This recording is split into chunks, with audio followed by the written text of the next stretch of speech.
पहले दिन का पहला सत्र है। सब मिल करके उत्साह दिखाइए। हृदय में सदगुरु को बिठाकर मुख से उच्चारण करके और दोनों हाथ ऊपर उठा करके सब लोग जयकारा लगाइएगा। सदगुरु कबीर साहिब की। हाथ तो सबको उठा, आवाज कम आए, थोड़ा आवाज भी आए। एक बार फिर से कहिए, सदगुरु अविनाश साहिब की, संत समाज की, भक्त समाज की।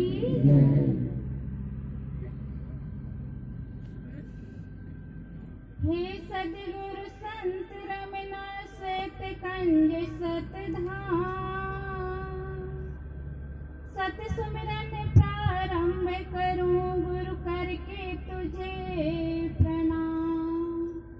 गुरु की महिमा अनंत है, मोसो कही न जाए। तन मन धन सब सौंप के चरणों रहा समान। मेरे आराध्य देव परम पूज्य सदगुरुदेव जी, मंचासीन श्री साहिब जी, मेरे आध्यात्मिक जीवन के पोषक परम वंदनीय संत समाज, साध्वी समाज, निश्चिर विवेकी परम सम्माननीय सत्संग प्रेमी सज्जनों, भक्तिमय माताओं एवं प्यारे बच्चों, बड़े सौभाग्य की बात है हम सब कबीर आश्रम के प्रांगण में, इस जगह में आकर के ज्ञान की गंगा में गोता लगा रहे हैं। मैं देखती हूँ यही जगह सत्य जगह है, जहाँ ज्ञान की बातें केवल सुनी नहीं, ज्ञान को जिया जाता है। बगल में मुक्ति धाम है और ये असली धाम है। और इसी धाम में अगर मन को लगा लिए तो आदमी के पास कुछ नहीं रह जाता, सत्य और वास्तविकता का दर्शन हो जाता है। सदगुरु कबीर ने कहा है, ऐसे नी देह निराला बौरे, मुअल छुए नहीं कोई हो। हे पगले, ये देह जो है अत्यंत घृणा है, घृणास्पद है, क्षणभंगुर है। मरने के बाद कोई छूना नहीं चाहते। शरीर छूट जाए और शरीर छूट जाने के बाद कोई उसको छुए ना तो डरते हैं। रात में सपना में डरते हैं कि ऐसे दिखाई दे रहा था। कितना घृणास्पद हो जाता है ये शरीर मरने के बाद। और सज्जनों, मरने के बाद जगह नहीं रहती है शरीर के लिए। चाहे जितना सुंदर मकान बना लो, जितनी बड़ी जगह हो जाए, लेकिन उस घर में, उस मकान में शरीर छूट जाए तो रहने की जगह नहीं। जगह ये मुक्ति धाम में होती है। कितनी अच्छी जगह होती है मुक्ति धाम। और ऐसे मुक्ति धाम में हम सबको ज्ञान की गंगा में गोता लगाने का अवसर मिला, कितनी बड़ी बात है। जब जीवन रहता है तो आदमी को कितना अहम होता है, मैं गुणवान हूँ, मैं धनवान हूँ, मैं विद्वान हूँ, मैं पैसे वाला हूँ, मैं जमीन वाला हूँ, मैं मकान वाला हूँ। मरने के बाद आदमी की क्या औकात रहती है? कभी विचार किए हैं कि आदमी की औकात मरने के बाद कितना है?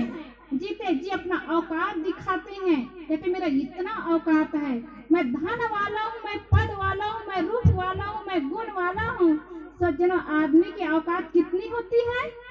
एक माचिस की कारी, एक गिलास घी और लकड़ी का ढेर, आधा घंटा के बाद एक रात, वही है आदमी की औकात। इतनी तो है आदमी की औकात। एक व्यक्ति का 4 बजे शरीर छूटा। 4 बजे शरीर छूटने के बाद घर वाले लोग कहने लगे, इसको जल्दी ले चलो। कौन सारी रात कौन रोता रहेगा? कौन सारी रात रहेगा? जल्दी ले चलो, जल्दी मिट्टी दो, जल्दी दफना दो, जल्दी जला दो। इतना ही है आदमी की औकात। और रहते रहते कितना हम होता है।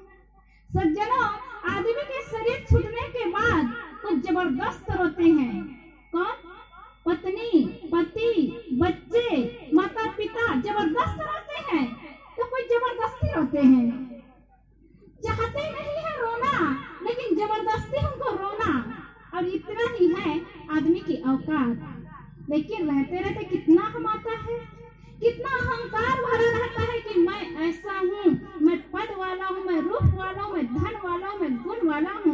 सज्जनों, अहम को छोड़ करके सरल हो जाए तो शायद जीना सार्थक होगा। धनवान हो या निर्धन हो, फकीर हो या गरीब हो, सबको इसी मुक्ति धाम में आना है। मुक्ति धाम में आने से पहले अपने जीवन की युक्ति को बना ले, ये जीवन की सफलता है। हम सबकी 4 दिन की जिंदगी है। 4 दिन की जिंदगी में जीवन जीने का ढंग आया, जीवन जीने की कला आई। सज्जनों, बड़ी कला होती है। यही कला तो नहीं आ पाती, सब कला आ जाती है आदमी के पास। बढ़िया मकान बनाना, बढ़िया फर्नीचर लगाना, टाइल्स लगाना, मार्बल लगाना, एयर कंडीशन मकान बनाना, एसी लगाना, ये सब कला है, लेकिन जीवन जीने की कला नहीं है। और इसके बिना सब कला बेकार है। एक बार स्कूल में टीचर ने पूछा, जीवन में जीने की कला क्या है? उन्होंने कहा कि अच्छी कला क्या है? तो टीचर ने जब पूछा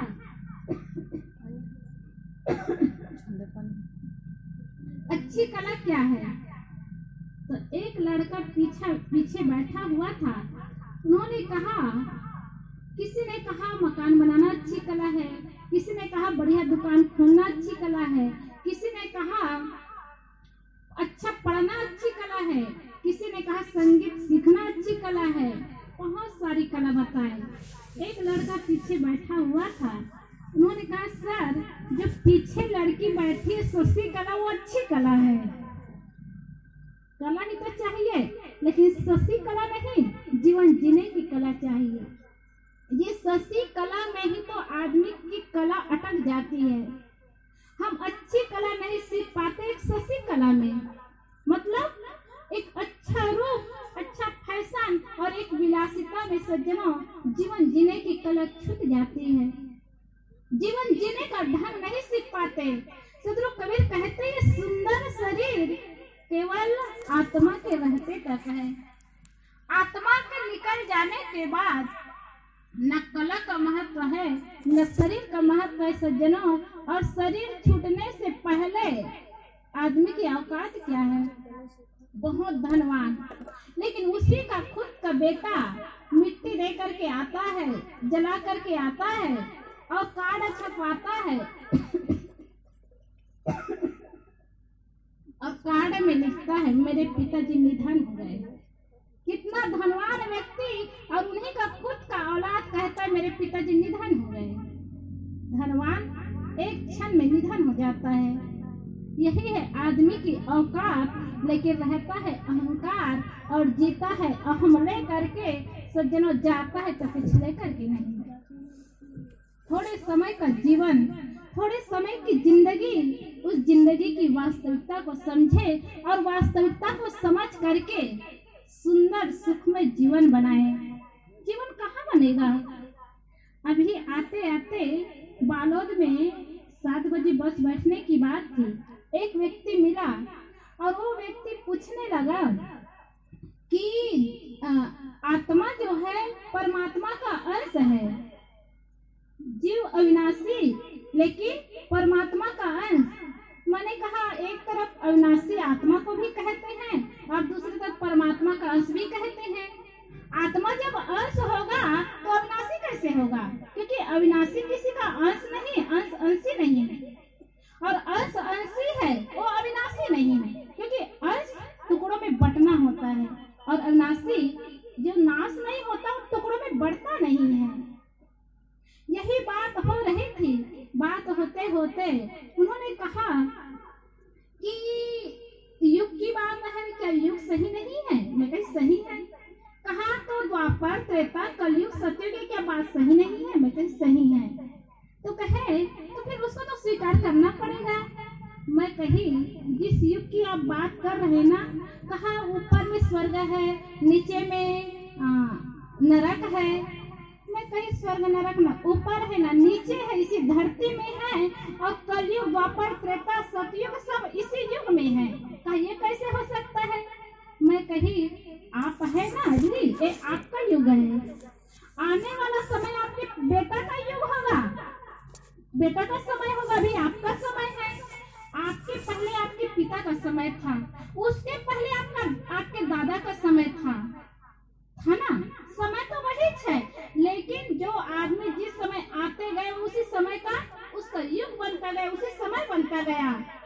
सतयुग में सती की बात आई और द्वापर में द्रौपदी की बात आई, त्रेता में सीता की बात आई। तो इस तरह से जो बड़े हुए, जिनकी प्रसिद्धि बढ़ी, जिनकी महिमा बढ़ी, वो युग, वो समय, वो काल में नाम आ गया। लेकिन समय बदला, परिस्थिति बदली, युग बदला, 7 दिन बदला नहीं, दिन और रात बदला नहीं। सज्जनों, आदमी बदलते गए और आदमी के अनुसार नाम बदलता गया, और सज्जनों उसका कर्म और उनका व्यवहार बदलता गया। तो न सतयुग, द्वापर, त्रेता वो समय बदला, न वो जैसे जीवन जीने वाले आदमी बदले। लेकिन जिन्होंने अच्छा कर्म किया, अच्छा व्यवहार बनाया, अच्छा माहौल बनाया, उनका नाम रह गया। सज्जनों, ये जीवन थोड़े समय के लिए है, थोड़े दिन के लिए है, और थोड़े दिन में, थोड़े समय में अपना अच्छा काम कर ले, यही जीवन की अच्छाई है। और अच्छा काम नहीं किए जीवन में, एक ने कहा कि किसी का दिल नहीं दुखाना चाहिए, तो ये तो पाप हो गया, दिल दुखाए तो महात्मा से एक व्यक्ति ने पूछा, जब किसी का दिल दुखाना पाप है, आप छोड़ करके जाएंगे और सबका दिल दुखेगा, ये पाप नहीं होगा? सज्जनों, ये भी तो पाप है, लेकिन उसको पाप नहीं कहते। किसी को दुख दे करके दिल दुखाना ये पाप होता है, लेकिन किसी के लिए दिल दुखता है, किसी के कारण दिल दुखना और किसी के लिए दिल दुखना, दोनों में बहुत जमीन और आसमान का अंतर होता है। इसलिए ऐसा कर्म करें कि आपके लिए किसी का दिल दुखे, आप किसी का दिल न दुखाए। बात तो एक जैसे लगता है, लेकिन कर्म में अंतर होता है। हमारे कारण किसी का दिल न दुखे, लेकिन हमारे लिए किसी का दिल दुखे, सज्जनों, कितनी बड़ी बात है। मरने के बाद 2 बूंद प्यार की मीठी आंसू बहाना, ये बड़ी बात होती है। अपना ही खुद का औलाद वो इंतजार करता है कि कब पिताजी मरे, तो कब ये सब अधिकार मेरे हाथ में आए, कब ये सास मरे तो घर की चाबी मेरे हाथ में आए। अब ये लालच, ये लोग, ये स्वार्थ रहता है। मरने के बाद क्या आंसू बहाएंगे? और आंसू बहा भी लिए तो जबरदस्ती, जबरदस्त नहीं, जबरदस्ती बहाएंगे। इतनी ही है आदमी की औकात, लेकिन लोगों को अहम कितना बना रहता है कि मेरा सब कुछ है। कहाँ सब कुछ है? सुख में तेरे साथ चलेंगे, दुख में सब मुख मोड़ेंगे, और दुनिया वाले तेरे बनकर तेरे ही दिल तोड़ेंगे। ये वास्तविकता है सज्जनों। इसलिए उस सत्य को स्वीकार करें कि संसार से सब कुछ छोड़ करके जाना है। जाएंगे तो कुछ साथ में लेकर के नहीं जाएंगे, लेकिन अपने साथ एक संस्कारों की गठरी लेकर के जाएंगे, और वो संस्कारों की गठरी में अच्छा बुरा जो कर्म का फल होगा, सज्जनों, वो साथ में जाएगा। इसलिए जीवन में अच्छा कर्म बनाए, अच्छा व्यवहार बनाए, अच्छा स्वभाव बनाए, ये जीवन की वास्तविकता है। सुख में तो सब चलने वाले होते हैं, सब साथी होते हैं। जो दुख में साथ दे, दुख में चले, सज्जनों, वही सच्चा साथी होता है। एक बात, एक राजा का लड़का था, बुढ़ापा आ रहा था, आधी से ज्यादा उम्र में बच्चा आया। उनके मन में हुआ कि राजपाट इसको दे दो, संभालेगा कि नहीं संभाल पाएगा। उनके 3 मित्र थे। एक मित्र था जो दिन रात राजकुमार के पास रहता था, उनके सुख में सुख मानता था, और हर समय उनके जैसा राजकुमार जैसा खान पान, रहन सहन, पहनावा सब कुछ रहता था। दूसरा मित्र था, वो दिन में रहता था, राजसी सुख भोगता था, 56 प्रकार का भोग खाता था, और राशि वस्त्र पहनता था, राजकुमार के साथ रहता था, रात में घर चला जाता था। तीसरा मित्र था, वो कभी कभी राजमहल आता था, राजकुमार के पास बैठता था, और राजसी सुख नहीं भोगता था। राजा के मन में हुआ कि ये दोनों मित्र दिन रात राजकुमार के साथ रहता है, परीक्षा करे, देखे कि दुख और विपत्ति में साथ देंगे कि नहीं देंगे, क्योंकि यही इनके निकट रहने वाले हैं। राजपाट राजकुमार को सौंप दिया जाए, राज्य चलाने में कुशल इनके मंत्री हो, कुशल साथी हो, तो राज्य अच्छा चल पाएगा। क्योंकि सज्जनों कहते हैं ना, संगति जिंदगी होती है, दोस्त दोस्त का अभिन्न अंग होता है, दोस्त दोस्त का भगवान होता है। अच्छे सलाहकार की आवश्यकता होती है, अच्छे सलाहकार न मिले ना तो सलाह ही मत लीजिए, लेकिन अच्छा सलाह मिले तो वो सलाहकार से जब सलाह लेंगे तो जीवन बन जाएगा। क्योंकि कहते हैं अब्दुल कलाम को अगर अच्छी संगति ना मिलती तो लादेन बन जाते, और लादेन को अच्छी संगति मिलती तो अब्दुल कलाम बन जाते। संगति का इतना बड़ा प्रभाव पड़ता है। अगर दुर्योधन और दुशासन को शकुनी की संगति न मिलती और श्री कृष्ण मिल जाते तो दुर्योधन और दुशासन न होते, सुयोधन और सुशासन होते, तब तो भारत का नक्शा कुछ अलग ही होता। लेकिन शकुनी जैसे संगति पा करके वो दुर्योधन और दुशासन बने। और अगर युधिष्ठिर और अर्जुन को शकुनी की संगत मिलती तो धर्मराज और धनुर्धारी ना बनते। आज धर्मराज और धनुर्धारी का नाम आया अच्छी संगति के कारण, श्री कृष्ण की संगति और सोहबती के कारण। अच्छी संगति का चुनाव करें। दोस्त अच्छा है तो जमाना बदल जाता है, आसमान लाख ऊंचा सजना झुक जाता है। दोस्ती में दुनिया लाख बने रुकावट, दोस्त सच्चा है तो जमाना ही झुक जाता है। अच्छे दोस्ती का चुनाव करें। राजकुमार के दोस्त तो थे लेकिन दोस्ती अच्छी नहीं थी, स्वार्थी, लालची और भोगी, और वो दोस्त का साथ क्या देंगे। राजा के मन में हुआ कि राजकुमार का साथ ये लोग देंगे कि नहीं देंगे। उन्होंने क्या किया, परीक्षा लेने के लिए सभा लगी। राजा ने कहा राजकुमार की कल सुबह 7 बजे फांसी की सजा होगी, और जो राजकुमार को साथ देगा उसको भी साथ में फांसी की सूली में चढ़ाया जाएगा। अब क्या वो मित्र साथ देंगे। उनके दोनों मित्र चले गए घर। बड़ी समस्या आई। राजकुमार ने सोचा मुझसे कोई गलती नहीं हुई, कोई पाप मैंने किया नहीं, और पिताजी मुझे फांसी की सजा भरी सभा में कैसे सुना दिए। लेकिन राजा तो राजा है, राजा के पास 3 चीज होता है। राजा के पास स्वतंत्रता होता है, राजा के पास धन होता है, और राजा के पास अधिकार होता है। राजा स्वतंत्र है नियम बनाने में और नियम तोड़ने में। वो स्वतंत्र रहे, नियम बना दिए कि राजकुमार को कल 7 बजे सुबह फांसी की सजा होगी। जो भी साथ देंगे उनको फांसी की सूली में चढ़ना पड़ेगा। मित्र लोग तो डर गए, दोनों अपने अपने घर चले गए। शाम का समय हुआ, राजकुमार के मन में डर बना, भय हुआ कि अब मेरा क्या होगा, क्या स्थिति होगी, मैं कैसे जीऊं, अपने आप की रक्षा मैं कैसे करूं। ऐसा दिन आया कि उसी रात में काली घटा छाई, बिजली चमक रही है, खूब तेज बारिश हो रही है। राजकुमार के मन में हुआ ऐसे समय में ही मुझे चुपके से निकल जाना चाहिए, अपनी सुरक्षा कर लेनी चाहिए। बिजली चमक रही है, बादल गरज रहा है, खूब बारिश हो रही है सज्जनों, और राजकुमार वो राजमहल को छोड़ करके पहले मित्र के दरवाजा में गया और दरवाजा में जा करके खटखटाने लगा। आहट सुन करके उनका मित्र देखता है खिड़की की तरफ से, इतनी बारिश में, बिजली की चमक में, बादल की गर्जन में कौन आया है दरवाजा खटखटाने। देखा तो उनका ही मित्र राजकुमार। उन्होंने कहा मित्र जी दरवाजा खोलिए, मेरी रक्षा करिए, मुझे सहयोग दीजिए। उन्होंने कहा चुप रहो, क्या बेकार की बातें करते हो, तुमको जो सहयोग करेंगे उसको फांसी की सजा मिलेगी, हम क्या फांसी के तख्ते में चढ़ेंगे, तुम चले जाओ। राजकुमार ने कहा मित्र जी मेरा तो कुछ सुनो, कुछ समझो, तो मुझे सहयोग तो करो।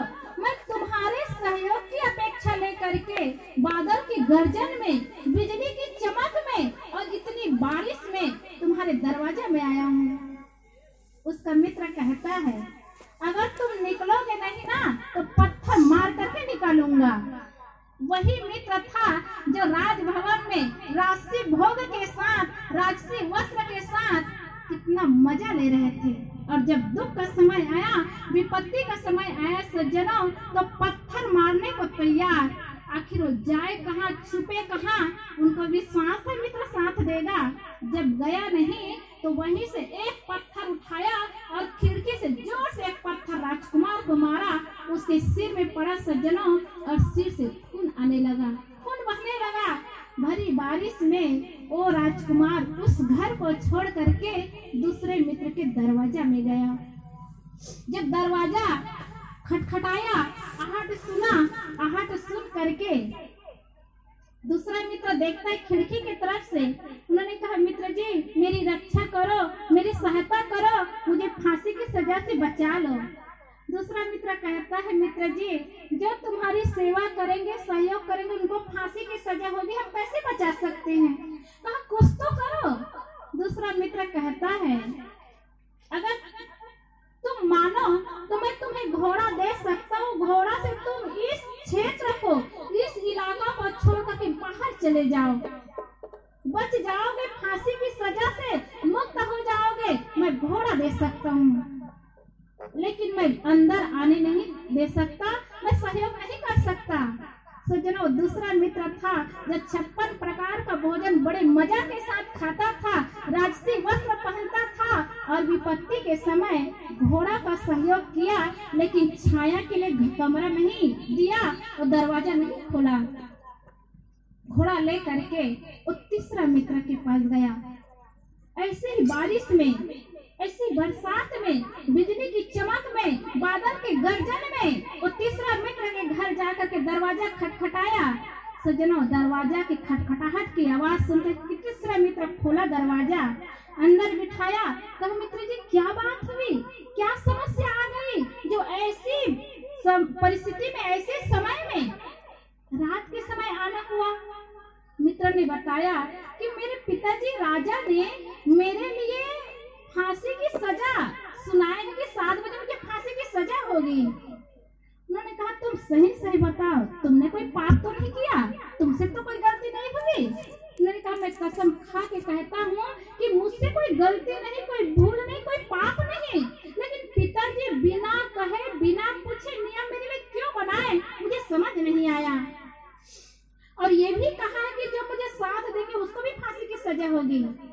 तीसरा मित्र कहता है, मित्र जी जहाँ तुम्हारा पसीना गिरे वहाँ मैं खून गिराने को तैयार हूँ, मैं रखूंगा घर में, और अगर तुम्हें फांसी की सजा देंगे तो उसके पहले मैं फांसी की सूली में चढ़ूंगा। सज्जनों, ये होते हैं मित्र। उन्होंने रखा। राजा सुबह होते ही देखा राजकुमार भाग गया, पता लगाया जाएगा कहाँ? तीनों मित्र